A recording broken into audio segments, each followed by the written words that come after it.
لله الملك الودود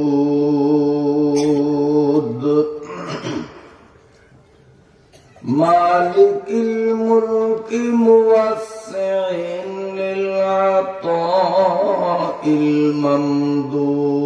الممدود لا عدد عاد لعطائه ولا أحد حاد لآلائه وهو أعلى أولاد آدم وحواء وأوحى إلى رسوله ما أوحى كما أوحى إلى روح الله وإلى موسى لا كما أوحى إلى معطي العسل وإلى أم موسى اللهم صل وسلم دائما على رسولك المكرم الأكرم صعيد السماء وعلى آله الصلحاء السعداء اللهم صل على محمد وعلى آل محمد كما صليت على إبراهيم وعلى آل إبراهيم إنك حميد مجيد اللهم بارك على محمد وعلى آل محمد كما باركت على إبراهيم وعلى آل إبراهيم إنك حميد مجيد أما بعد فأعوذ بالله من الشيطان الرجيم بسم الله الرحمن الرحيم يوم يقوم الروح والملائكة صفا لا يتكلمون إلا من أذن له الرحمن وقال صوابا ذلك اليوم الحق فمن شاء اتخذ إلى ربه مآبا إنا أنذرناكم عذابا قريبا يوم ينظر المرء ما قدمت يداه ويقول الكافر يا ليتني كنت ترابا صدق الله مولانا العظيم وصدق نبينا الكريم ونحن على ذلك لمن الشاهدين أما بعد তজুমউদ্দিন থানাধীন কাজীকান্দি ডাক্তার বাড়ি স্বতন্ত্র ইবতেদায়ী মাদ্রাসা ময়দানে অত্র এলাকার ধর্মপ্রাণ কোরআন প্রেমিক মুসলমানদের সম্মিলিত প্রচেষ্টা ও অর্থায়নে মহান রব্বুল আলামিনের অপরিসীম দয়া ও অনুকম্পার ফলশ্রুতিতে একটানা 3 দিন ব্যাপী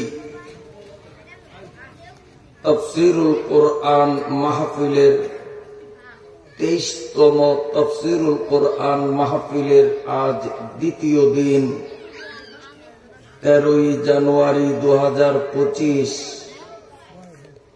আজকের আয়োজিত সবার সম্মানিত সভাপতি মুহতারাম মুকাররম হযরত উলামা ইকরাম, সম্মানিত মুরব্বিগণ, এলাকার বিভিন্ন স্থান থেকে আগত শ্রদ্ধাভাজন সর্বস্তরের সমবেত সুধী মণ্ডলী, দ্বীনী ভাইয়েরা, পর্দার আড়ালে অবস্থানরত আমার শ্রদ্ধেয়া মায়েরা, বোনেরা ও স্নেহের মেয়েরা, আমি আপনাদের সামনে সংক্ষিপ্ত খুতবা ও দুরূদ শরীফ পাঠান্তে পবিত্র কোরআনুল কারীম থেকে সে কয়টি আয়াত তিলাওয়াত করলাম, যে আয়াতগুলো আজকে অত্র জামে মসজিদের মান্যবর খতিব সাহেব এশার নামাজের প্রথম রাকাতে তিলাওয়াত করেছেন। তিনি যখন আয়াতগুলো তিলাওয়াত করেছেন তখন থেকেই আমার মনে জাগলো যে আজকে অন্য কোনো বিষয়ে আলোচনা না করে এশার নামাজে ইমাম সাহেবের বরকতময় কণ্ঠে আল্লাহ পাকের কালাম থেকে কি শুনলাম এ বিষয় নিয়ে আলোচনা করব। আপনারা কি একমত? আল্লাহ তাআলা আমাদেরকে কবুল ফরমান। এই ছোট বাচ্চারা আমার দিকে তাকাও, সবাই আমার দিকে তাকাও। বসার পর থেকে দেখছি তোমরা খুব কথা বলো, কথা বলতে পারবা না, মাইর খাইবা, খাওয়া বন্ধ, খাইতেও পারবা না, বাড়ি যেয়ে খাইবা, কোনো কথা নেই, একদম চুপচাপ বসে থাকো। সম্মানিত হাজিরিন, কোরআনুল কারীমের আলোচনা পৃথিবীর সর্বশ্রেষ্ঠ বক্তা আল্লাহ পাকের পরেই যার মর্যাদা জনাবে মুহাম্মদুর রাসূলুল্লাহ সাল্লাল্লাহু আলাইহি ওয়াসাল্লাম করেছেন। নবীজির মতো পুত পবিত্র জুবানে কোরআনুল কারীমের বয়ান শুনেও কত হতভাগ্য কপাল পোড়ারা কোরআন মোতাবেক আমল না করে নিজেদেরকে জাহান্নামের লাকড়িতে পরিণত করেছে। কথা ঠিক না বেঠিক? অনেক জ্ঞানী, গুণী, পণ্ডিত, নেতা, ধনী, সম্পদশালী মানুষগুলো রসুলের মুখ থেকে কোরআন শুনেও হেদায়েত তাদের কপালে জুটল না। আপনার ডিস্টার্ব করি না, সাইজ আমি করি, একবার বলছি না, কোনো কথা যেন না হয়। চোখ, যদি সাহস থাকে আরেকবার কথা কইস, আমি নিজে মারব, ধরিয়া নিয়ে এখানে পিটামু, সবাই দেখবে, যেইটার কথা বলবি এখানে নিয়ে পিটামু, সাহস থাকলে এবার কথা কইস। আল্লাহ। অথচ আবার বেলাল, সোহাইব এই ধরনের গরিব অসহায় সাধারণ মানুষগুলো রাসূলুল্লাহ সাল্লাল্লাহু আলাইহি ওয়াসাল্লামের পাক জবানে কোরআনের বাণী শুনে কোরআন ভিত্তিক জীবন গড়ে নিজেদেরকে এতটা দামি বানিয়েছেন, দুনিয়ায় থেকেই জান্নাতের টিকিট তারা লাভ করছেন। মনে করছো হুজুর এবারে কইছে আমরা উপায় নেই, সবাই বলছি কথা বলবো না, যে কথা বলবা সে নাই।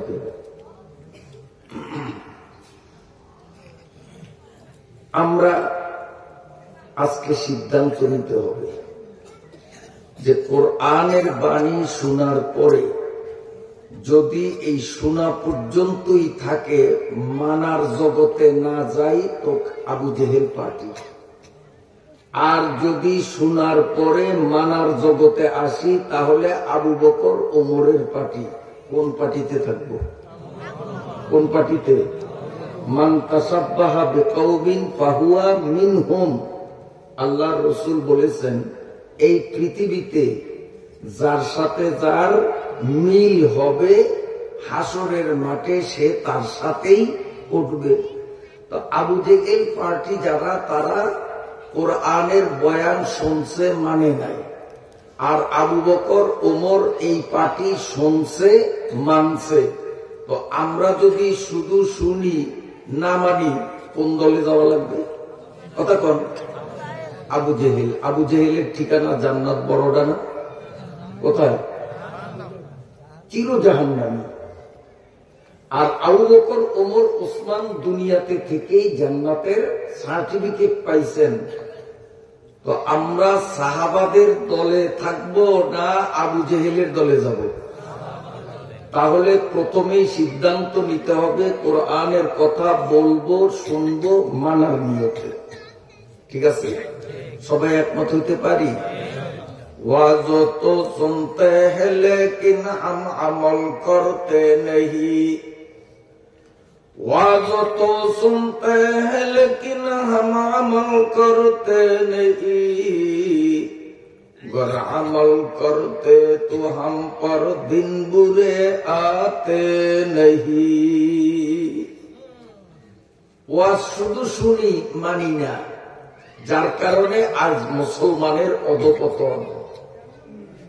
আজকে সারা পৃথিবীতে মুসলমানদের দুঃখ দুর্দশা, লাঞ্ছনা, গঞ্জনা, নির্যাতিত, নিপীড়িত, নিগৃহীত হওয়ার পেছনে মূল কারণ একটা, মুসলমান কোরআন শুনতে রাজি, মানতে রাজি না। আল্লামা ইকবাল বলেন, वो जमाना थे मुअज़्ज़ज़ आमिले कुरआन होकर, वो जमाना थे मुअज़्ज़ज़ आमिले कुरआन होकर, और तुम खार जलील बन रहे हो तारिके कुरआन होकर। আগেকার দিনের মুসলমানরা মহা সম্মানে সম্মানিত ছিলেন, কারণ তারা কোরআন শুনছে, মানছে। আর বর্তমানে আমরা শুনতে রাজি, মানতে রাজি না, যার কারণে আমাদের কপাল দিনে দিনে পড়তেছে। আল্লাহ তাআলা আমাকে আপনাকে মানার নিয়তে বলা, মানার নিয়তে শোনার 100% তৌফিক দান করেন। মুহতারাম হাজিরিন, যদি ওয়াজ শুনি আর মানি তো ঠিকানা হবে জান্নাত, আর উল্টো হলে জাহান্নাম। জান্নাত এমন একটা জায়গা যেই জায়গায় সুখ শান্তির অভাব নাই, আর জাহান্নাম এমন একটা জায়গা যেই জায়গায় দুঃখ, দুর্দশা আর কষ্টের কোনো কুল কিনারা নাই। আমার আল্লাহ সূরা নাবার 38, 39, 40 শেষের 3টা আয়াত আমার আল্লাহ কি বললেন আমাদের খতিব সাহেব ঈশার নামাজের প্রথম রাকাতে আমাদের কি শুনালেন, সে আয়াতগুলোর শাব্দিক অর্থ এবং ব্যাখ্যা আমি আপনাদের সামনে রাখার চেষ্টা করছি। আল্লাহ আমাদের কবুল করেন। আমার আল্লাহ বলেন, ইয়াউমা ইয়াকুমুর রূহু ওয়াল মালাইকাতু সাফফা, সেই দিন রূহ এবং মালাইকা সারিবদ্ধভাবে কাতার দিয়ে দাঁড়াবে। রূহ এবং মালাইকা, এখন খালি শুনে রাখুন, এর ব্যাখ্যা পড়ে দেব। সেই দিন রূহ এবং মালাইকা কাতার দিয়ে দাঁড়িয়ে থাকবে। লা ইয়াতাকাল্লামুন, মুখ খুলে কথা বলার সাহস কারো থাকবে না। ইল্লা মান আযিনা লাহুর রহমান, তবে দয়াময় রহমান আল্লাহ যাকে কথা বলার অনুমতি দিবেন সে বলবে। ওয়া ক্বালা সাওয়াবা, যা বলবে সঠিক বলবে, চুল পরিমাণ মিথ্যা বলবে না, বাড়াবে না, কমাবে না। যালিকাল ইয়াউমুল হক, আল্লাহ বলেন সেই দিনটা বাস্তব সত্য। ফামান শাআ আত্তাখাযা ইলা রাব্বিহি মাআবা, অতএব দুনিয়ার জীবনে যার ইচ্ছা সে যেন নিজের জায়গাটা আল্লাহর কাছে করে নেয়।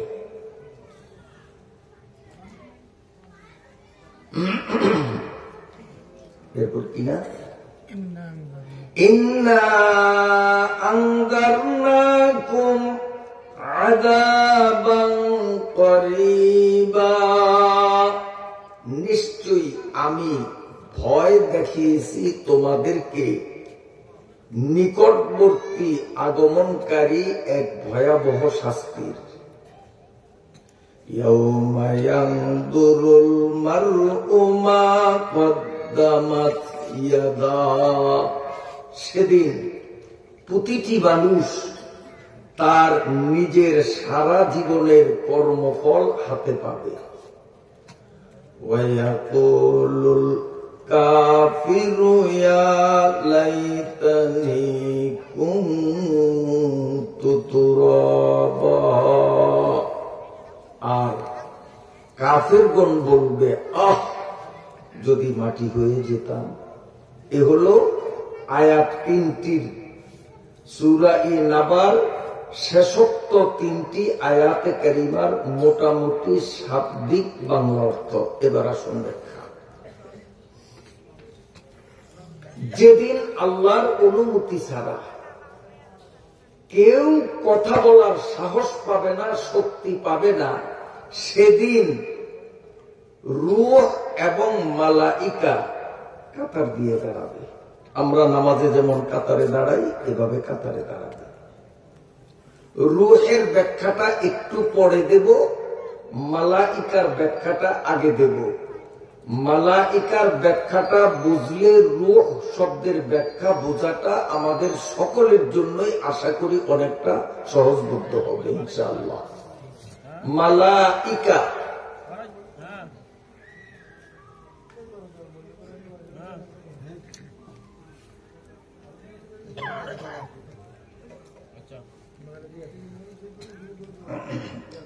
মালাইকা আরবি ব্যাকরণ মতে মালাকুনের বহু বচন।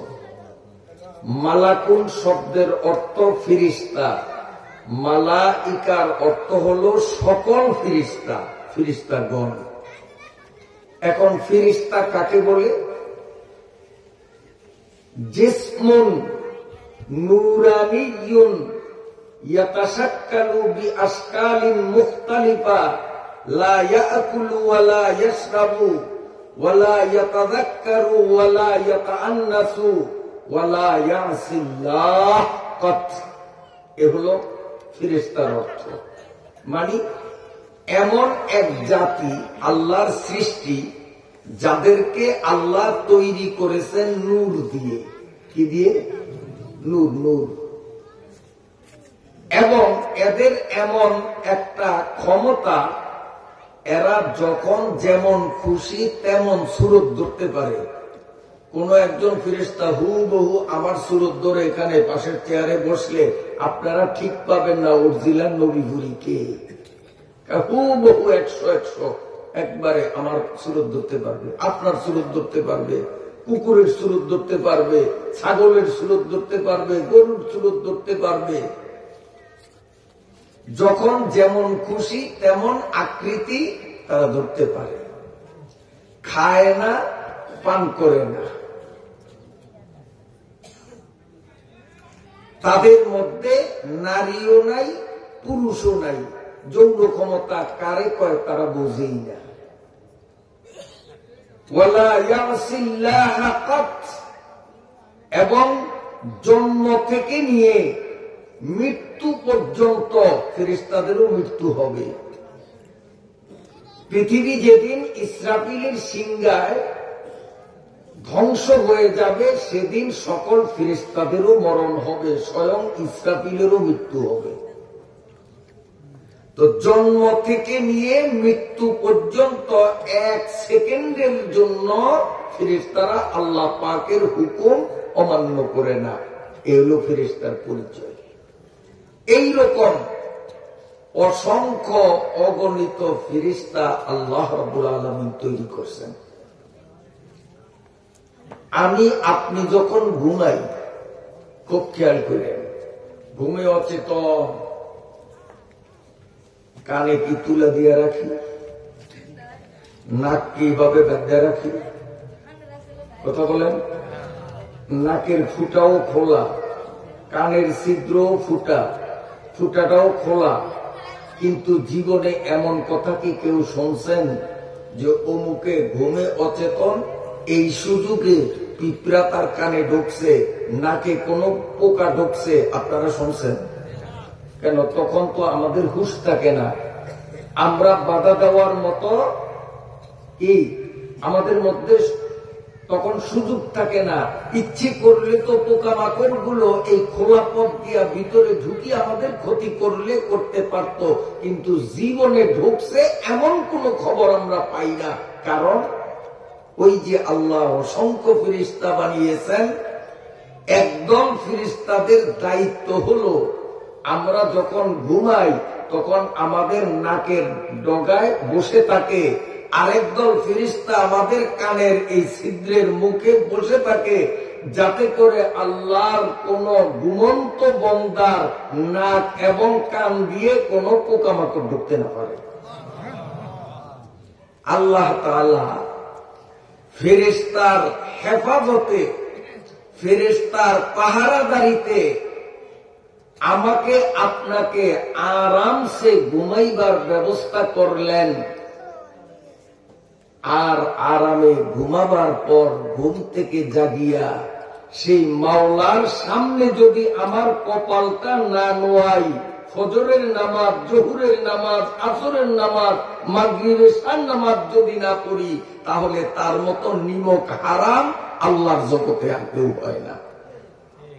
আল্লাহ আমাদের হেফাজত করছেন। যদি ফেরেশতা দিয়ে হেফাজত না করতেন, ঘুমের ঘরে অনেক সময় পোকা ঢুকতো, আমাদের মরণ পর্যন্ত হয়ে যেত। হেফাজত কে করছেন? কারে দিয়া? ফেরেশতারে দিয়া। কারে দিয়া? এখন আল্লাহর কত ফেরেশতা, আকাশের তারকা গনিয়া শেষ করা সম্ভব হইলেও আল্লাহ যে কত ফেরেশতা বানাইছেন গনিয়া শেষ করা সম্ভব না। এই কথা কয় কোন ডাইরে? এই কথা কয় ডাইরেক্ট? এই তোর তো সাহস কম না, দেখা যায় তুই মনে করছো হুজুর অতীত চাই আমারে দেখবো না, চৌক আমার পিছু আছে না।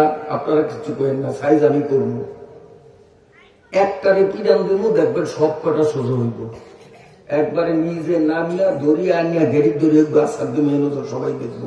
সাহস থাকলে আবার কইস কথা কতগুলি সময় নষ্ট করছো, এতক্ষণে ওয়াজ আরো কথা নিয়ে করতাম। অসভ্য, কোন কথা না, একদম চুপ। সম্মানিত হাজিরিন,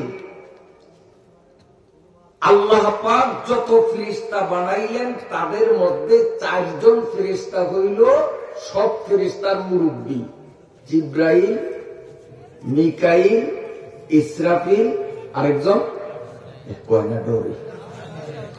আরে না কইলেই কিন্তু উনি আসবে, খাতির হবে না, উনি আসবে। সময় যখন হবে 1 সেকেন্ড অধিক অধিক করবে না, সময় মতো কিন্তু আসবে। এই 4 ফেরেশতা হলেন সব ফেরেশতাদের মধ্যে এনারা 4 জন মুরব্বী। এখন এই মুরব্বীদের একটু আলোচনাটা করি, মুরব্বীরা কেমন। বন্ধুরা আমার, রাসূলুল্লাহ সাল্লাল্লাহু আলাইহি ওয়াসাল্লামের দরবারে, এই পিছনে কথা কয় কোনটা, এই রাস্তা, এই যে মনুরা, এই মনে করছো আমি বুঝি ওদিকে দেখি না, চৌক আমার সাইড ওদিক দেখি, কথা কবি ওয়েনতে ধরিয়া নিয়ে পিডাম। এটা কোরআনের মাহফিল, এটা রং তামসানা। কথা বলতে যোগ বিয়োগ দিয়া কথা কইও, যদি মাইক খাওয়ার নিয়ত থাকে তো কথা কইও। মনে করছো আমরা রাস্তায় হুজুর আমগুলো লাগুর করবে না, ধরে আনবো, ধরে আনিয়া পিডামো, কথা কই যাবা। খুব খেয়ালে কথা শোনেন, আপনারা বিরক্ত হননি। আজকে এশার নামাজে ইমাম সাহেব আমাদের কি শুনাইলেন সেটাই আপনাদেরকে আমি বাংলা ভাষায় ব্যাখ্যা সহ ইনশাআল্লাহ বুঝাবার চেষ্টা করছি। আল্লাহ বুঝার তৌফিক দান করেন। জিব্রাইল ফেরেশতা আমাদের নবী মুহাম্মদুর রাসূলুল্লাহ বলেন সাল্লাল্লাহু আলাইহি ওয়াসাল্লাম হুজুরের সাথে সর্বমোট দেখা করছে 1,24,000 বার। কয়বার? 1,24,000 বার। বেশিরভাগ সময় তিনি আসতেন নবীজির একজন সাহাবী, তার নাম হলো দেহিয়া। কি নাম? মানুষের নাম, নবী সাহাবী দেহিয়া। এই দেহিয়া সাহাবীর সুরত দরিয়া জিব্রাইল নবীজির সামনে আসতেন। তো পাবলিকে মনে করত যে আমগো লোকের একজন দেহিয়ায় বসে রয়েছে। আসলে নবীজি জানতেন যে এ দেহিয়া না, এ দেহিয়ার সুরত ধরছে, এ হলো জিব্রাইল। অন্য অন্য সময় অন্য কারো সুরত আসতেন, তবে দেহিয়া নামক সাহাবীর সুরতে বেশি সময় আসতেন। একদিন নবীজি সাল্লাল্লাহু আলাইহি ওয়াসাল্লাম জিব্রাইলকে বললেন, ও জিব্রাইল, সব সময় তোমার দেহিয়ার সুরতে দেখি, মাঝে মধ্যে অন্য কারো সুরতে দেখি, তোমার তো নিজস্ব একটা সুরত আছে, তোমার একটা আকৃতি আছে, তোমার অরিজিনাল আকৃতিটা অন্তত একবারের জন্য হইলো আমারে দেখাও, আমার একটু মন চায় তোমার একটু আমি ভালো করে দেখবো, তোমার আসল সুরতটা কেমন। হুজুর আপনি পারবেন না। পারি না পারি সেটা আমার ব্যাপার, তুমি দেখাইতে হবে। ধরছে হুজুর একবারে ছাগলিয়া খুব দিয়া। এখন জিব্রাইল দেখে যে নবী যেইভাবে ধরছে, আমার সুরত না দেখে উপায় নাই। তো জিব্রাইল আলাইহিস সালাম বলে, হুজুর আপনি একটু চক্ষু বন্ধ করেন। নবীজি চোখ বন্ধ করছে। কিছুক্ষণ পরে নবীজি কানে আওয়াজ আসলো, জিব্রাইল বলে, হুজুর এবার চোখ খোলেন, চারিদিকে তাকান, আমার দিকে চান। নবী সাল্লাল্লাহু আলাইহি ওয়াসাল্লাম চোখ খুলছে, খুলিয়া চারিদিক তাকাইবে। তাকে বলেন, ও জিব্রাইল তুই গেলি কই? আমি তোরে চাবো, তোরে দেখবো, তোরে তো দেখি না। আমি উপরে নিচে ডাইনে বামে সামনে পিছনে তাকাইলাম, তোরে তো দেখি না, তুই কই? কি দেখছেন? কিন্তু জিব্রাইলকে দেখা যায় না, কথা শোনা যায়।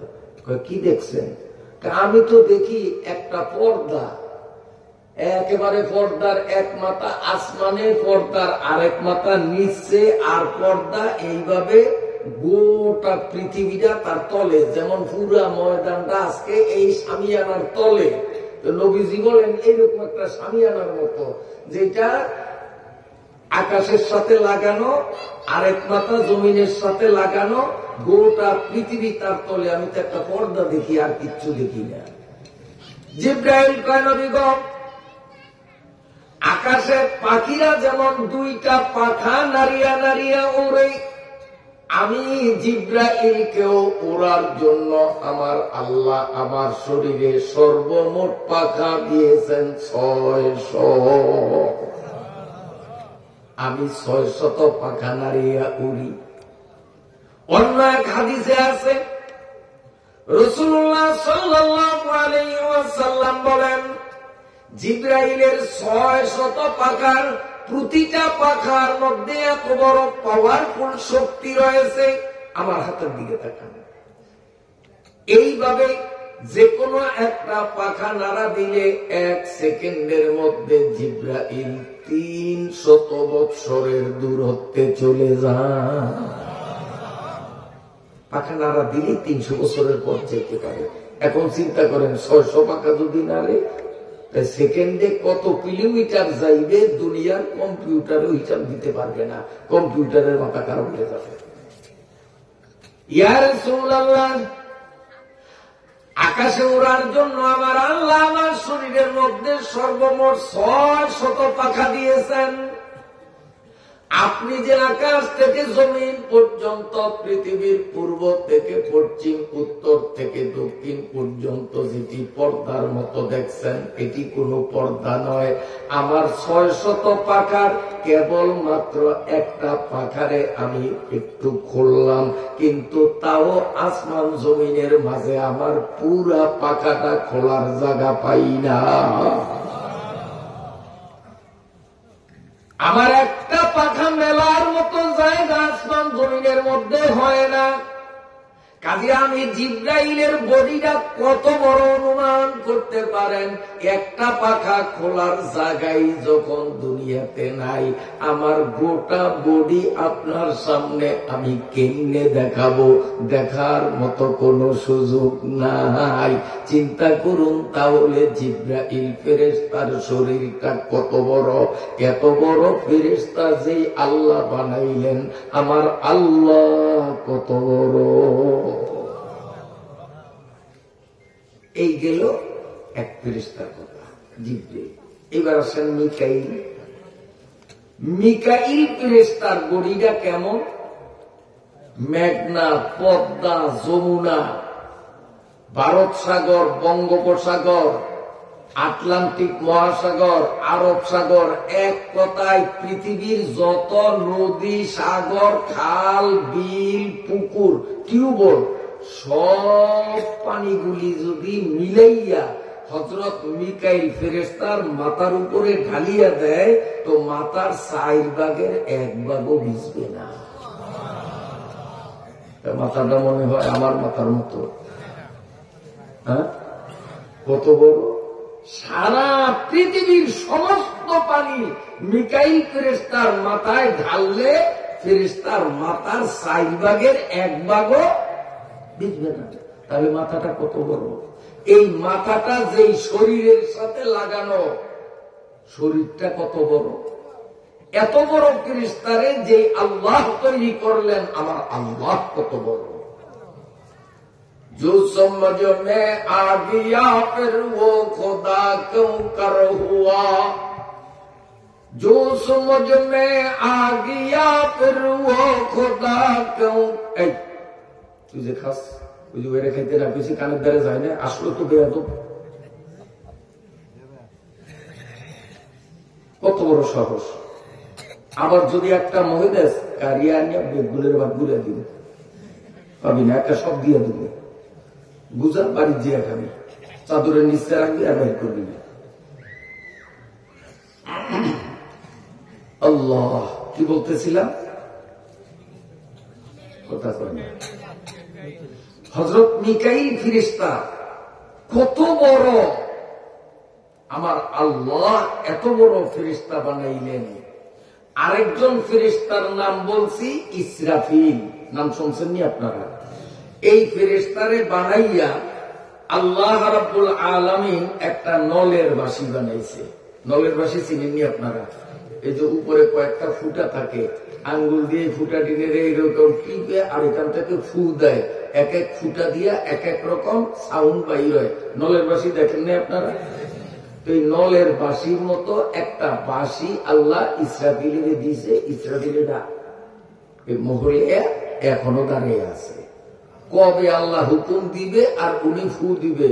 ওনার বাঁশির এই পিঠের উপরে 7টা ফুটা আছে, 7টা ছিদ্র, 1টা 2টা 3টা 4টা 5টা 6টা 7টা। এই নলের বাঁশির উপরে 7টা ফুটা, এক একটা ফুটা কেমন 7টা আসমান পাশাপাশি এইভাবে বিছাইয়া, তার পাশে যদি আবার 7টা জমিন রে যদি এইভাবে বিছানো হয়, এই 7 আসমান 7 জমিন রে পাশাপাশি বিছাইলে কত বড় হবে। এই 14টারে যে কোনো একটা ফুটা দিয়া যদি ঢুকাইতে চাই তো অনায়াসে ভিতরে ঢুকিয়া যাইবে, আশেপাশে একটু ঘষাও খাইবে না। তাহলে একটা ফুটা যদি এত বড়, 7টা ফুটা কত বড়। এই 7টা ফুটা যে বাঁশিটার মধ্যে, বাঁশিটা কত মোটা কত বড়। এত মোটা বাঁশি যে ফেরেশতার মুখের মধ্যে, তার মুখটা কত বড়। এত বড় মুখ যেই ফেরেশতার, তার শরীরটা কত বড়। আমার আল্লাহ কত বড় কুদরতের মালিক। আরেকজন ফেরেশতা হলেন আজরাইল। এই আজরাইল ফেরেশতার বডিটা কত বড়। যেমন আমাদের সামনে পানদান, এখানে পান, এখানে চুল, এখানে সুপারি, এখানে জর্দা, এখানে কালিজিরা, এরকম রাখি কিনা। এখন পান খাওয়ার সময় নিজের জায়গায় বসে আমরা পান লই, সুপারি লই, চুন লই, যেটা খুশি ওইটা লই না, উঠা লওয়া লাগে, ওটা লাগে। গোটা পৃথিবীটা আজরাইল ফেরেশতার সামনে একটা পানদানের মতো। আমাদের যেমন পানদান থেকে কোনো জিনিস নিতে উঠা লাগে না, দৌড়াদৌড়ি করা লাগে না, মালাকুল মউত আজরাইল গোটা পৃথিবীর কোন মানুষের রূহ কবজ করতে এক জায়গা থেকে আরেক জায়গায় তার যাওয়া লাগে না। গোটা পৃথিবীটাই যার সামনে একটা পানদানের মতো। এই ফেরেশতার শরীরটা কত বড়, এই ফেরেশতারে আমার আল্লাহ বানাইলেন, তিনি কত বড়। আল্লাহু আকবার বলেন না, আল্লাহু আকবার। আল্লাহ সবচেয়ে বড়, সবচেয়ে বড়। আল্লাহ যখন বড়, আল্লাহর হুকুমও বড়। কি বলেন ঠিক না?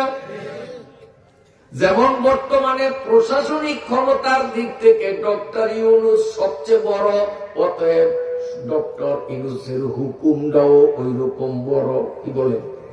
আমি কোন হুকুম দিলে বলার পুলিশও শুনবে না, কিন্তু ডক্টর ইউনূস যদি কয় সারা বাংলাদেশের সকল সরকারি কর্মকর্তা মানতে বাধ্য না, কথা কোন বাধ্য না। কেন? সে বড়, তার হুকুমও বড়। আল্লাহ যখন বড় তো আল্লাহর হুকুমও বড়। আর বড় আল্লাহর বড় হুকুম অমান্য করা, এইটা অপরাধের দিক থেকেও সবচেয়ে বড় অপরাধ। ও যুবকরা, নামাজ পড়া কার হুকুম? না সর্বনাশ বিশ্বাসের। রোজা রাখা কার হুকুম? না কাকরাইলের মুরব্বী হুকুম। হ্যাঁ, পর্দা করা কার হুকুম? সত্য বলা কার হুকুম? তো আল্লাহ যেমন বড়, আল্লাহর হুকুমও বড়। বড় আল্লাহর বড় হুকুম অমান্য করা অপরাধের দিক থেকে এইটাও সবচেয়ে বড়। এই কথাগুলো বোঝার জন্যই তাফসীরে আসতে হয়। আর এই কথাগুলো যদি মুসলমান মনে প্রাণে বুঝতে পারে, জীবন চলে যাইতে পারে, তবুও আল্লাহর হুকুম ছাড়তে পারে না। ছোট্ট একটা ঘটনা শুনাই, তাহলে বুঝবেন। ছোট্ট একটা ঘটনা হাদিস থেকে, একবারে ছোট্ট। রাসূলুল্লাহ সাল্লাল্লাহু আলাইহি ওয়াসাল্লাম ফজরের নামাজের পরে প্রতিদিন, আমার এখনো চিনস না, কোনো চিনতি চাস, আমি চিনামি, এতক্ষণ ধৈর্য ধরছি, আর ধৈর্য ধরবো না। একটা লাভ দিয়ে নিচ্ছে নামবো, গেড়িটা ধরিয়ে এনে আনবো, একটু আসা করবো। আমার এখনো চিনস না, মুখ দিয়ে কই কাজে দেখাম। এবার কথা বুঝছে কার কার সাহস আছে, তুই বলি তোর দাদারও কথা বলতে না। কত বড় সাহস, আমার থেকে 1.5 হাত দূরে এর ভয়ে কথা কয়, কত বড় সাহস, কলজাটা কত বড়, কলজার মধ্যে হাত দিয়া দিন। আল্লাহ, আপনারা বিরক্ত হয়েছেন? হাদিস থেকে ছোট্ট একটা কিচ্ছা শুনাইতে চাইছি, শুনবেন? রাজি আছেন? হ্যাঁ, শুনেন। আল্লাহ, রাসূলুল্লাহ সাল্লাল্লাহু আলাইহি ওয়াসাল্লাম ফজরের নামাজের সালাম ফিরাইয়া মুসল্লিদের দিকে ডাইন দিক দিয়া ঘুরতেন, ঘুরিয়া কিছুক্ষণ ওয়াজ নসিহত করতেন, যেমন আপনার মসজিদ তো হয়, হয় না? তালিম হয়। কিন্তু একদিন নবীজির ওয়াজ শেষ, মুসল্লিরা চলিয়া গেছে, হযরতে উসমান রাদিয়াল্লাহু তাআলা আনহু নবীজির ডবল জামাই উসমান, উনি মসজিদে একা। নবীজি কয়, কি ও উসমান, সব গেছে, তুমি কি যাও না? তোমার কোনো কাম কাজ নাই? হুজুর, এতক্ষণ ডরে কথা কই না, এখন কথা কওয়ার সুযোগ যখন আপনি দিচ্ছেন, একটু কথা বলবো, আমি আপনার সাথে কথা বলার জন্য বসছি। কি কথা? একটা মামলা আছে, নালিশ আছে। কি নালিশ? হুজুর, প্রতিদিন আপনি ওয়াজ করেন, আমরা আপনার ওয়াজ শুনি, আপনার বয়ান শুনি, কিন্তু আপনার আদরের সাহাবী তলহা, কি নাম? মুখস্থ করতে হবে, কি নাম? তলহা। আপনার আদরের সাহাবী তলহা আমি লক্ষ্য করছি আজকে, গতকাল, পরশু, এই যে 3 দিন পর পর আমি লক্ষ্য করছি, এর আগে লক্ষ্য করি নাই। শুধু আপনার এই ডান দিকে বাম দিকে সালাম ফিরানের অপেক্ষা একটা সেকেন্ডও দেরি করে না, আপনি আসসালামু আলাইকুম ওয়া রাহমাতুল্লাহ কইলেই উঠে পড়ে বাড়ির দিকে যায়। আপনার ওয়াজ শোনে না, আপনার ওয়াজকে কেন গুরুত্ব দেয় না? তার বিরুদ্ধে আমি মামলা দিলাম, বিচার করতে হবে, আমি তলহার বিচার চাই। আমরা বড় বড় সাহাবীরা ওমরে বসে, আবু বকরে বসে, আমি বসি, আর তলহা একজন সাধারণ মানুষ, সে আপনার ওয়াজের গুরুত্ব দিল না, এটা বিচার চাই। নবী আলাইহিস সালাতু ওয়াস সালাম বললেন, তোমার মামলা নিছি, কিন্তু একতরফা কথা শুনিয়া আমি কোন রায় দেব না। রায় দিতে হলে আসামি পক্ষেরও কথা শোনা লাগে, 2 পক্ষের কথা শুনিয়া তারপরে যাচাই করা যায়, রায় দেওয়া যায়। কি বলেন? এই জন্য তোমার মামলা নিছি, কিন্তু আমি রায় এখন দেব না, একটা তদন্ত কমিটি গঠন হবে। হুজুর, তো তাড়াতাড়ি একটা কমিটি গঠন করেন, তদন্ত করা হোক। নবীজি বলেন, তুমি যখন মামলা দিছ, এই কথাটা আশেপাশেও মানুষে শুনছে, 1 কান 2 কান, শুনতে শুনতে সবার কান। এখন আমার সাহাবী তলহার প্রতি তোমাদের সবার মনে একটা অভক্তি, তলহার প্রতি তোমাদের কি অভক্তি, ঘৃণা। কাজী তোমাদের দ্বারা যদি তদন্ত কমিটি গঠন করা হয়, তো তোমরা তদন্ত করিয়া রিপোর্ট দিবা এমন যেইভাবে তলহারে ফাঁসান যায়। কারণ তলহার প্রতি যেহেতু তোমাকে আস্থা নাই। দেখেন না যে আলেম উলামাদেরকে যারা জীবনে পাপের কারে কয় চিনে না, ডান্ডা বেরি লাগাইয়া জেলখানায় নিছে, আলেমদের প্রতি যাদের আস্থা নাই, আলেমদেরকে দেখে না যেন বিষ দেখে, এদের দ্বারা তদন্ত কমিটি বানাইছে।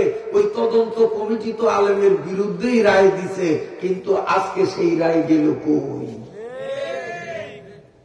তো রাসূলুল্লাহ সাল্লাল্লাহু আলাইহি ওয়াসাল্লাম বলেন, তোমাদের মনে যেহেতু তলহার প্রতি ঘৃণা, কাজী তোমাদের দ্বারা তদন্ত কমিটি বানাইলে আসল জিনিস পাওয়া যাবে না, তোমরা তার বিরুদ্ধেই রিপোর্ট দিবা।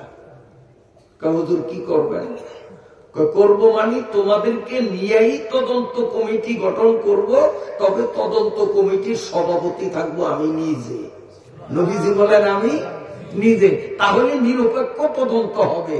এবার আবু বকর, ওমর, উসমান, নামি দামি কয়েকজন সাহাবীদেরকে দিয়া নবীজি তদন্ত কমিটি গঠন করলেন, নিজে কমিটির সভাপতি চেয়ারম্যান।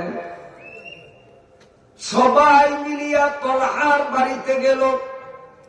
দরজায় দাঁড়াইয়া আল্লাহর নবী ডাক দিলেন, ও আমার সাহাবী তলহারে। ভিতর থেকে তলহা জবাব দেন, ইয়া রাসূলুল্লাহ সাল্লাল্লাহু আলাইহি ওয়াসাল্লাম, আমি ঘরে আছি, আসতেছি। আল্লাহর নবী অনেকক্ষণ অপেক্ষা করলেন, কিন্তু তলহা আসে না। সাহাবা ইকরামের মন খারাপ হয়ে গেছে, মেজাজে আগুন ধরিয়া গেছে, মুখ মলিন হইয়া গেছে। কত বড় বেয়াদবের ঘরের বেয়াদব। নবীজি নিজে পরিচয় দিলেন যে আমি নবী আসছি। ও ঘরে থাইকাও নবীর ডাকে সাড়া দিল না, কত বড় বেয়াদব। সবাই বলি নাউযুবিল্লাহ। এখন বলেন, তলহার প্রতি ওনাদের ঘৃণা বাড়ছে না কমছে? আরো বাড়ছে না? কত বড় বেয়াদব, কত বড় অসভ্য।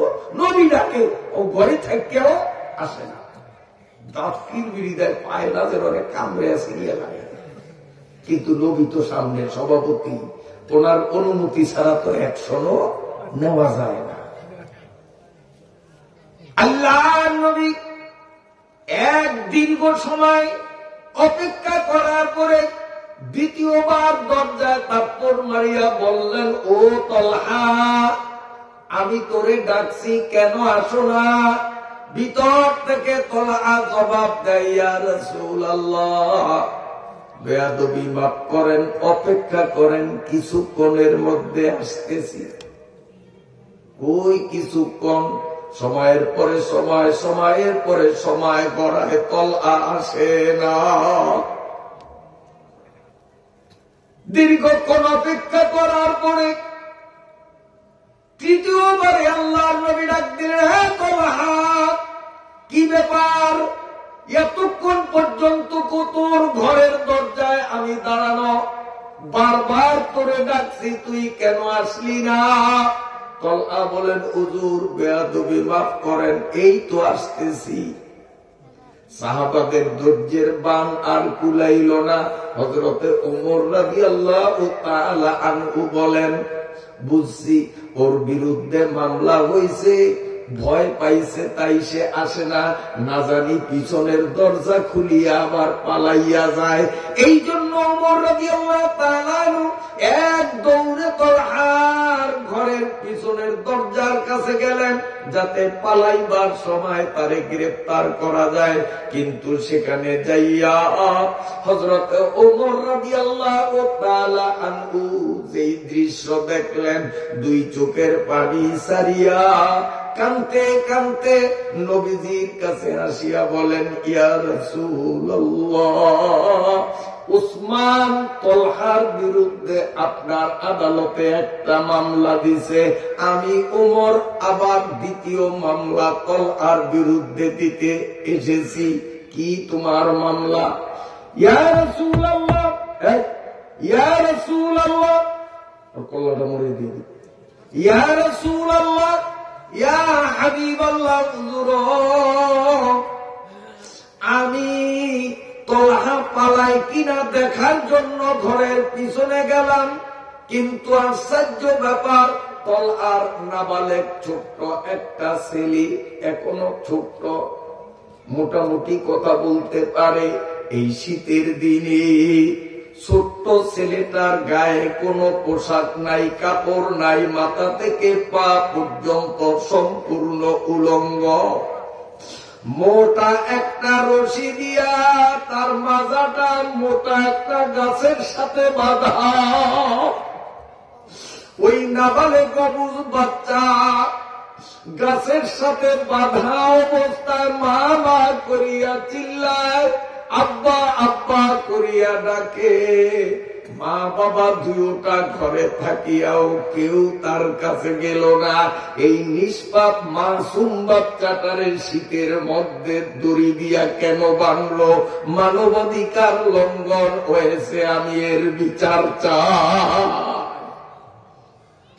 আল্লাহর পয়গম্বর সাল্লাল্লাহু আলাইহি ওয়াসাল্লাম বলেন, এক মামলার তদন্ত করার জন্য আসলাম, এখন তো তলহার বিরুদ্ধে 3টা মামলা দায়ের হইয়া গেল। এক মামলার বাদী হলো ওসমান, আরেক মামলার বাদী হলো ওমর, আরেক মামলার বাদী হলাম স্বয়ং আমি বিশ্বনবী মুহাম্মাদুর রাসূলুল্লাহ সাল্লাল্লাহু আলাইহি ওয়াসাল্লাম। তার কারণ আল্লাহ পাকের নির্দেশ, আমি নবী যদি কাউকে ডাক দেই, সে যদি ফরজ নামাজের মধ্যে থাকে, তার উপরে ওয়াজিব হইয়া যায় নামাজের নিয়ত ছাড়িয়া আমি নবীর ডাকে সাড়া দেওয়া। আমি তলহারে একে একে 3বার ডাকলাম, কত দীর্ঘ সময় বার চাইলাম, তলহা কেন আসলো না? তলহার বিরুদ্ধে আমারও মামলা, আমার সাথে সে কেন বেয়াদবি করলো? এক মামলার তদন্তে আসলাম, এখন তলহার বিরুদ্ধে 3টা মামলা হইয়া গেল। বছরে হযরতে তলহা একটা কাপড় নিজের শরীরে জড়ানো অবস্থায় আল্লাহর নবীর সামনে আসিয়া সালাম দিয়া বসলেন। আল্লাহর নবী বললেন, এ তলহা, তোমার বিরুদ্ধে উসমানের দায়ের করা একটা মামলার তদন্তে আসলাম, এখন তুমি 3 মামলার আসামি হইয়া গেলা, প্রতিটা মামলার জবাব তোমাকে দিতে হবে। হযরতে তলহা বলেন, হুজুর কোন মামলার জবাব আগে দেব, কোনটার জবাব আগে দেব? হযরতে তলহার 2 চোখ থেকে টপ টপ করিয়া পানি পড়ছে, কান্না কান্না করতে বলে, ওগো নবী, 3 মামলার কোন মামলার জবাব আমি আগে দেব? নবী বললেন, সেটি তোমার ব্যক্তিগত ব্যাপার, তুমি একে একে 3টার জবাব দেওয়া লাগবে। এবার তলহা বলেন, হুজুর, তাহলে উসমানের দায়ের করা মামলার কৈফিয়তটা আগে দেই, তাহা দাও। তলহার 2 চোখ থেকে পানি পড়ে, কান্দে আর বলে, ইয়া রাসূলুল্লাহ, হুজুর, আমার গায়ে যে একটা চাদর দেখতেছেন, চাদর পরিয়া আপনার সামনে আসলাম। আমি তলহার ঘরে এই একটা চাদর ছাড়া আর কোন সুতার বস্তু না, আমার ঘরে কোনো শাড়ি নাই, লুঙ্গি নাই, কেবলমাত্র একটা চাদর। মুয়াজ্জিন যখন আপনার মসজিদের মিনারা থেকে আল্লাহু আকবার বলিয়া আযান দেয়, আমার বড় ঘরের মাঝখানে কোমর পরিমাণ একটা গর্ত খুদিয়া রাখছি। আমি আমার স্ত্রীরে উলঙ্গ করিয়া ওই গর্তের মধ্যে দাঁড় করাইয়া এই কম্বলখানা গায়ে জড়াইয়া আপনার পিছনে আসিয়া নামাজ পড়ি। ইয়া রাসূলুল্লাহ, ফজরের নামাজের পরে আপনি ইশরাক পর্যন্ত ওয়াজ করেন, আমার স্ত্রীকে আমি লেংটা রাখিয়া গর্তে দাঁড় করাইয়া কেবলমাত্র একটা চাদর রয়েছে, সেই চাদর ছড়াইয়া আপনার পিছনে নামাজ পড়লাম। আমি যদি নামাজের পরে বসিয়া বসিয়া আপনার ওয়াজ শুনি, আমার স্ত্রী ফজরের নামাজ ল্যাংটা কেমনে পড়বে? এই জন্য নবী গো, আপনি সালাম ফিরাইবার সাথে সাথে বিদ্যুৎ গতিতে বাড়িতে যাইয়া আমি নিজে ল্যাংটা হইয়া ওই কাপড়টা আমার স্ত্রীর হাতে দিই, স্ত্রী কাপড়টা দিয়া চাদরটা দিয়া নিজের শরীর ঢাকিয়া গর্তের থেকে বাহির হইয়া আসে, আমি উলঙ্গ অবস্থায় গর্তে তখন দাঁড়াইয়া থাকি। আল্লাহ পাকের নবী বলেন, উসমান কার বিরুদ্ধে কি মামলা দিলা রে?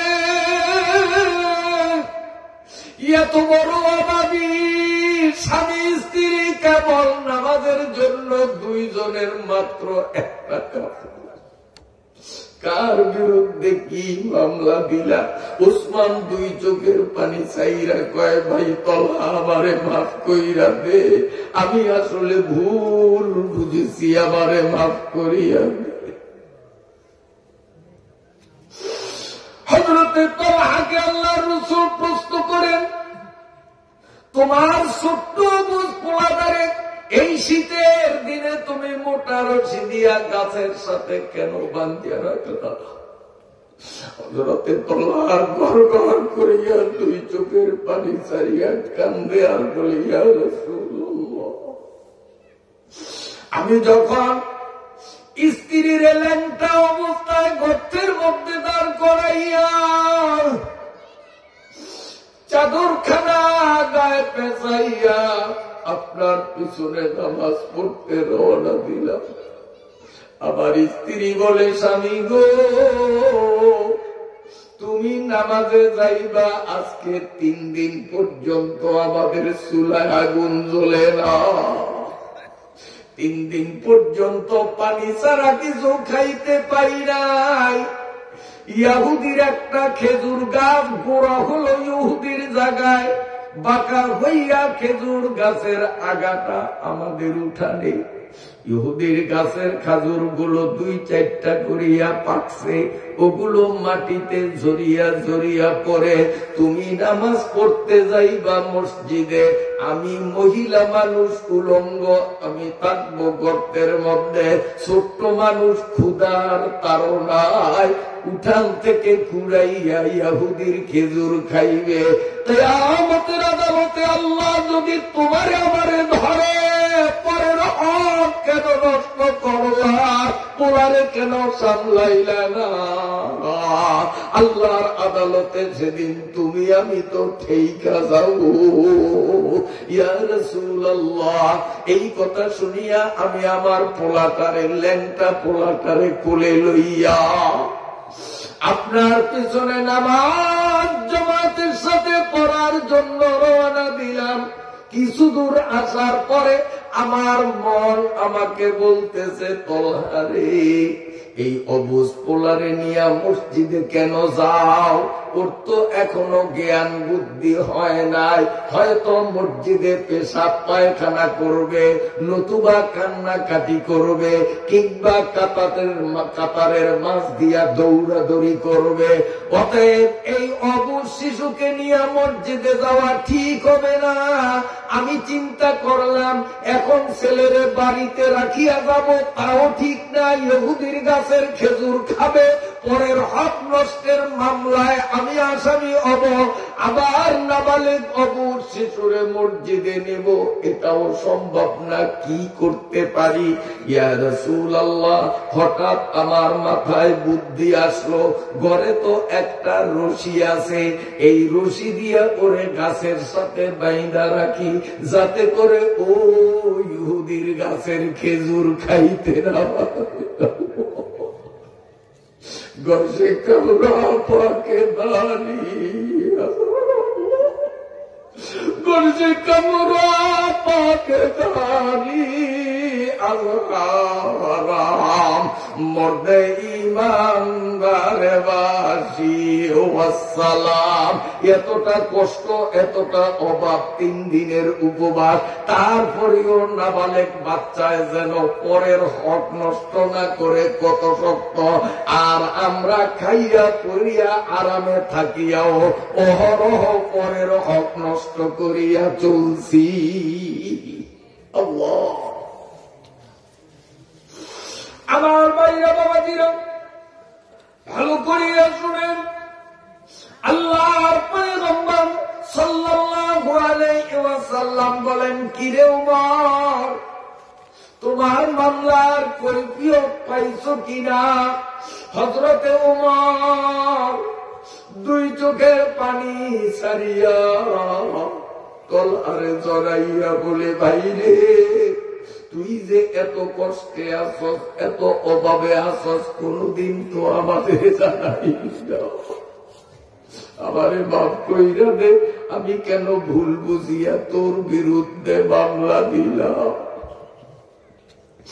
আল্লাহ পাকের নবী বললেন, এ আমার সাহাবীরা, কে আছো ইহুদির থেকে খেজুর গাছটারে কিনিয়া আমি নবীর হাতে দান করতে পারো, আমি গাছটা তোমার ওনারে দান করিয়া দিব, বিনিময়ে আল্লাহ জান্নাতে খেজুর বাগান দিবে। বলার সাথে সাথে ওসমান রাদিয়াল্লাহু তাআলা লাফ দিয়া দাঁড়াইলেন, ইয়া রাসূলুল্লাহ, দাম যত হয় গাছ আমি কিনবই কিনবো। এক দৌড়ে ইহুদির বাড়িতে গেলেন, এই ইহুদির বাচ্চা, তোর এই বাঁকা খেজুর গাছটা আমার বিশেষ দরকার, তোর গাছটা আমার কাছে বিক্রি করা লাগবে। ইহুদি চিন্তা করলো, ওসমানের লক্ষ লক্ষ খেজুর গাছ, তার বিশাল বিশাল বাগান, আমার এই গাছের উপরে যখন লোভ পড়েছে, কাজী ঠেকাইয়া আমি দাম নেব, যত বেশি দাম চাই ওসমান কিনবে। এই জন্য ইহুদি বলল, ও ওসমান, আমার গাছ যদি কিনতে হয় টাকার বিনিময়ে বেচবো না, তোমার বাগানের থেকে আমার চয়েসের 200 খেজুর গাছ যদি দাও, 200 খেজুর গাছের বিনিময়ে আমার একটা গাছ দিব, এই গাছও থাকবে আমার জায়গায়, ফল হবে তোমার, আর 200 খেজুর গাছও থাকবে তোমার জায়গায়, ফল হবে আমার। হযরতে ওসমান রাদিয়াল্লাহু তাআলা আনহু সাথে সাথে রাজি হইয়া গেলেন। ওসমান বললেন, আমার 200 গাছ আমি তোরে দিলাম, তোর যেগুলো চয়েস হয় একটা একটা করিয়া চিহ্ন দে, আমি 200 গাছের বিনিময়ে তোর একটা গাছ কিনলাম। দৌড়াইয়া আসিয়া বলেন, ইয়া রাসূলুল্লাহ, খেজুর গাছ কিনা হয়ে গেছে, আমি খেজুর গাছ আপনাকে ফি সাবিলিল্লাহ দান করে দিলাম। আল্লাহর নবী বলেন, ওসমান কত দামে কিনছো? ওসমান বলেন, হুজুর, আমার বাগানের 200 গাছের বিনিময়ে একটা গাছ কিনলাম। আল্লাহর নবী বললেন, ওসমান রে, তুমি এত জ্ঞানী মানুষ, তুমি পাগলের মতো কাম কেন করলা? 200 গাছ দিয়া একটা গাছ পাগলেও তো বেচা কিনা করে না, তুমি এই কাম কেমনে করলা? হযরত ওসমান 2 চোখের পানি ছাড়িয়া বলেন, ইয়া রাসূলুল্লাহ, এইমাত্র আপনি বলেছেন এই গাছটা যদি কিনিয়া আপনার হাতে দান করি, আল্লাহ জান্নাতে আমারে গাছ দিবে। ইহুদি তো আমার বিরাট উপকার করছে, মাত্র 200 গাছ চাইছে। ইহুদি যদি বলতো, ওসমান, তোমার বাগানে যত লক্ষ গাছ আছে, পুরা বাগান আমারে দিলে আমি গাছ দিব, আমার লক্ষ গাছ দিয়া হইলেও তো জান্নাতের গাছের লোভে এই গাছ কিনতে আমি ভুল করতাম না। उल्फत में बराबर आयो पाओ के जपाओ, हर चीज में लज्जत अगर दिल में मजा हो, हर चीज में लज्जत अगर दिल में मजा हो। अल्लाह अकबर, अल्लाह। मोहतरम हाजिरीन, আমি এই ঘটনাটা এজন্য শুনাইলাম, হযরতে তলহা কত অভাবী, কত দুঃখী, কত কষ্টে, তারপরেও তার নামাজের জমাত ছুটবে তো দূরের কথা, জীবনে তাকবীরে উলাও ছোটে না। আর আমাদের এক একজনের সুকেসের মধ্যে, ট্রাঙের মধ্যে ডজনে ডজনে কাপড়, মানুষ একজন 10-12টা লুঙ্গি, 4টা-5টা পায়জামা, 5টা-6টা পাঞ্জাবি, এরপরেও শুক্রবারে কারোরে পাওয়া যায়, অন্য দিন পাওয়া যায় না। অনেক কপাল পোড়াদের শুক্রবারেও খুঁজিয়া পাওয়া যায় না। এমন গরু খাওয়া মুসলমান হয়তো আপনাকে এলাকায় না।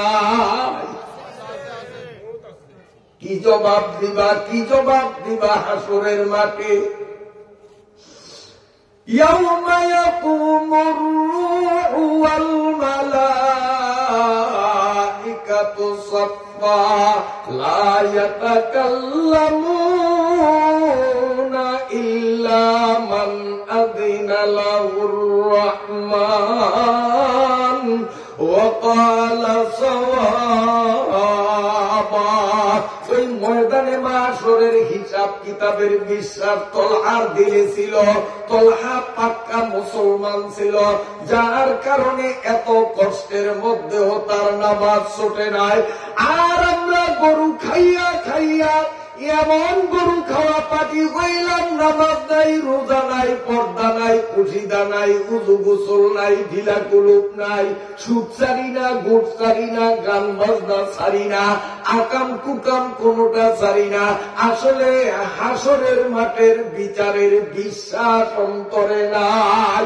যেই মানুষগুলোর দিলের মধ্যে কিয়ামতের ময়দানে আল্লাহর আদালতে হিসাব দেওয়ার বিশ্বাস যার দিলের মধ্যে নাই, সে এমন ব্যক্তি যদি মুখে কলেমা লা ইলাহা ইল্লাল্লাহ পড়ে শরীয়তের বিচারে সে মুসলমানও না, কাফেরও না, সে হলো মুনাফিক। আর মুনাফিক সম্পর্কে আমার আল্লাহ বলেন, ইন্নাল মুনাফিকিনা ফিদ দারকিল আসফালি মিনান নার। আল্লাহ পাক নিজেই বলেন, জাহান্নামের মধ্যে কাফের বেঈমানরা উপরে থাকবে আর মুনাফিকরা নিচে গর্তের মধ্যে থাকবে। ফিরআউন, কারুন, নমরুদ, সাদ্দাত, বুশ, শেরন, জুবাইর, নেতানিয়াহু আর ভারতের মানুষ রূপী জানোয়ার মুদি, এই কাফের বেঈমান গুলো থাকবে উপরে আর মুনাফিক গুলো থাকবে তলে। বলেন তো কাফেরদেরকে কি জামাই আদর দেওয়া হবে? দোজখে কাফেরদের জামাই আদর দেওয়া হবে না?